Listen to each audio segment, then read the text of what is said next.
We are talking about the incredible weight that goes along with being Tadej Pogacar. It is so interesting being able to witness not only one of the greatest riders of this generation, but there is a lot of talk and reason to assume that by the time his career is over, and he's got many years ahead of him, he is going to be the GOAT.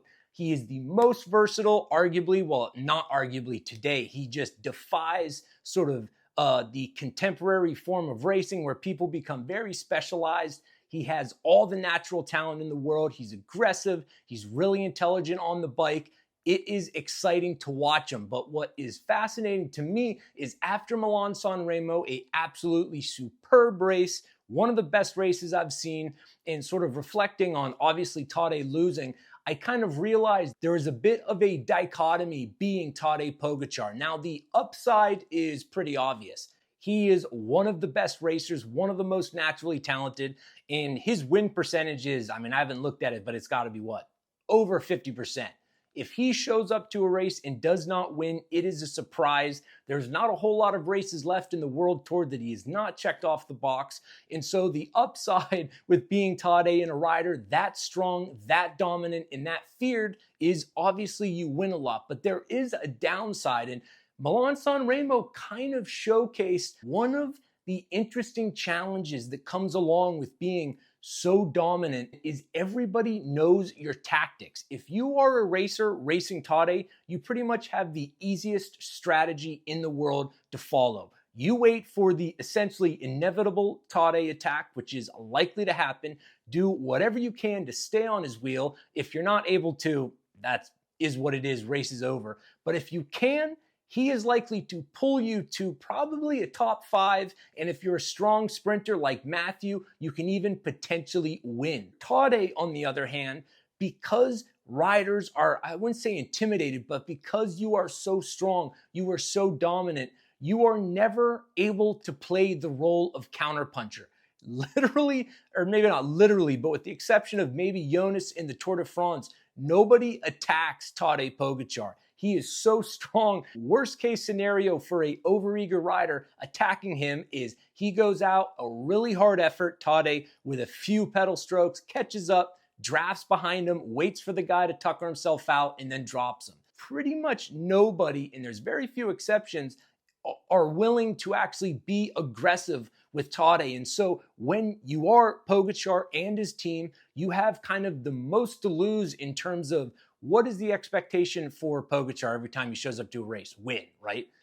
Like a second place for him is kind of a failure. So not a failure, but it's a disappointment. And so all of the pressure is on Tadej and his team to make the race happen and to really allow Tadej to do really the strategy that is the best course of action to create the highest probability that he is going to win. Make the pace really, really hard, and then pretty much, as we see in most races, launch an attack for him. And when it works, you're able to slim down the field, you're able to break the riders behind you, and for example, in Strade Bianche, Tom Pidcock was the only rider able to follow him. You're able to sort of work with them, get a big distance from the rest of the riders, and then obviously you go on to smash Tom Pidcock. But in Milan-San Remo, that approach, that always offensive approach and need and expectation that he is going to be the one making the move means that if a rider is able to follow, utilize a lot of the work, a lot of the effort, and a lot of the pulling from Tadej, as was seen in Philippe, Matthew, and Tadej. And when I kind of imagine, I wonder how much work they did in terms of effort. And I want to hear if you think I'm wrong, it's got to be 8-1, 10-1 in terms of how much effort Tadej did compared to Matthew and Ghana. Now, they did pull through, Ghana less so because he was just hanging on for dear life. But Matthew did take turns. But you can imagine if you're that rider and you caught up to the attack that Tadej just launched and you're on his wheel, you are not trying to help him at all. You are trying to play possum as much as you can. And in the case of Tadej, you pretty much have to expect that they are at best going to be pretty stingy with their efforts because you are the literal GOAT. They need whatever strategic advantage you can get because the probability is if they work as hard as Tadej does in the last, 5, 10, 20 miles, he's going to drop him, and that's it. And obviously Matthew won. It was a sensational victory. If you look at how many attacks Tadej launched compared to Matthew van der Poel, it was, I mean, Matthew did attack once, and it was funny because you could see these guys have such strong situational awareness and they're so familiar with their competitors. But it was fascinating that Matthew could tell from behind Pogacar that he was going deep, because obviously as the viewers, I forget what part of the course they were on, but you could see a uncharacteristic sort of grimace of pain on Pogacar's face. And it was fascinating because not a second and a half later, Matthew launches an attack and then realized, okay, let's back it down. He was able to close it. But being somebody as dominant as Tadej, not only in terms of expectations, you know, everybody expects him to win. A second or third place is simply not good enough. Believe you me, I watch and pay attention to a lot of different sports, and as the money and pay goes up, the sort of brutal understanding of expectations are made abundantly clear. In lower, so I watch a lot of mountain biking, and the salaries are quite a bit less. And it does seem like there is a fundamental ratio of when the salaries are less, there's a little bit less of that like brutal slap in the face. These are the expectations, and if you do not meet them,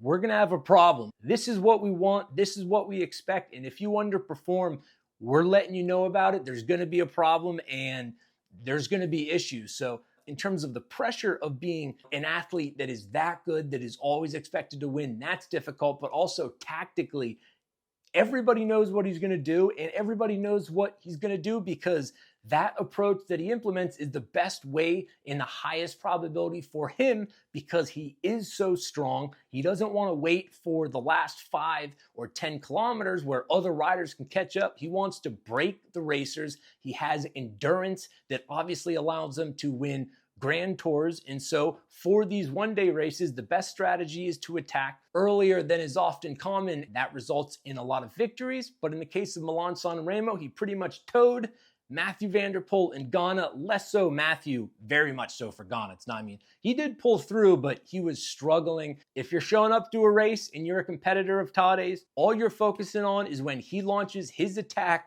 Do whatever you can to just hang on to him, because he's pretty much going to tow you to likely a career best victory or even potentially a win, even though it's kind of unlikely. But this sets up for an extremely exciting dynamic at Paris-Roubaix. Matthew van der Poel versus Tadej Pogacar. Now, it's probably worth a whole separate video because I think strategically, this might be the most interesting race of the season. Now that Matthew has beaten Tadej, it's just going to be fascinating how they go into it, because clearly these two dudes are the favorite. It's hard to fathom the victory not going to one of them. Wout van Aert is just kind of been a little bit off since his crash last year. I want to see him get back to form, but it's just hard to imagine him being able to compete with those two riders as strong as they are right now. So that is going to be left for another video. I'm excited for the Tour of Flanders and Paris-Roubaix. Talk about an incredible battle between these two riders. I mean, this is kind of the new rivalry of cycling. It's just Tadej is so strong that obviously on the Grand Tour stage, it's him and Jonas. Jonas has been having some of his issues. I think it's totally non-issue. Paris-Nice was really cold. I think people sort of underappreciated the significance that played. Jonas is a very skinny guy, and there is pretty much a fundamental ratio of the skinnier you are, the harder it is to hold in heat. Why do you think animals in the Arctic are just like full-on blubber? It's a very effective insulator. And so, in my opinion, Paris-Nice, with the traditionally cold, wet, windy weather, is going to be a struggle for someone that lean. So I don't believe that is any reason to be doubtful as to where Jonas is going to be in the Tour de France. But it's just so cool that we have this incredible rivalry between Tadej and Matthew, because if Tadej was not there, Matthew would just dominate every spring classic race he showed up to. He's just so strong. But let me know what you guys think. There's lots more good races to come before we get into the Grand Tours. It's been an awesome season, but we got probably the two best races coming up. Paris-Roubaix, it is just going to be incredible. So leave a comment. Let me know what you think, and hope you enjoyed the video.